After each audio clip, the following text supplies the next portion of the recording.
C'était très intéressant et super. Et qu'est-ce que tu as le plus aimé? J'ai beaucoup aimé le breton sur les animaux. Est-ce que tu penses que tous les enfants devraient parler de la nature et des animaux? Oui, pour la protéger aussi parce que c'est très intéressant. Qu'est-ce que tu penses des ateliers de philosophie? Que c'est vraiment super, ça fait 2 ans de se faire et j'adore. Pourquoi t'aimes parler de la nature? Parce que la nature, pour moi, c'est important. Et tu penses qu'on devrait tous parler plus souvent de la nature? Oui. Penser plus aux humains et à aussi penser aux animaux qui potentiellement peuvent mourir. Par exemple, quand on parle de la philosophie, et ben, il y a peut-être un animal qui est en train de se faire tuer. Et alors en parler, ça servirait à sauver des animaux, tu crois? Ça ne servirait pas à les sauver, mais à les aider.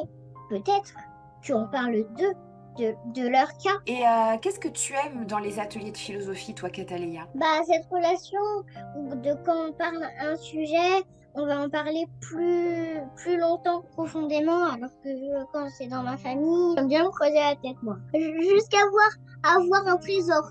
J'ai trouvé les sciences de la nature et de l'écologie bien parce que ça nous a fait vraiment réfléchir que nous sommes des animaux. La séance qui m'a particulièrement plu, c'est quand on a fait des pour ou contre sur l'écologie et la nature. Les humains prennent une place supérieure face aux animaux, exemple les zoos.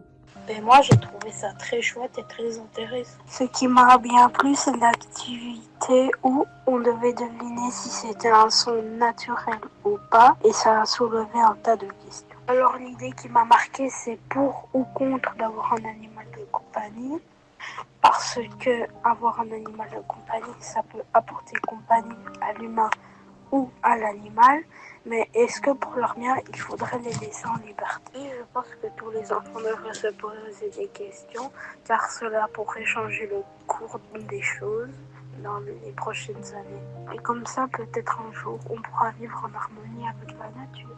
Après, on avait fait un photolangage, là, tu sais, les images où on disait c'est la nature ou pas la nature. Ah oui, on a travaillé beaucoup dessus. On est allé beaucoup en détail dedans et on voit vraiment qu'est-ce qui est naturel. Est-ce que tu penses que les enfants devraient réfléchir plus souvent sur tous ces sujets-là, sur la nature, l'écologie et les animaux? Je crois qu'il y a seulement des humains, enfin des enfants qui peuvent un peu changer. Et seulement les enfants qui vont vivre longtemps. Donc c'est peut-être l'espoir est entre vos mains, c'est ça? Ouais.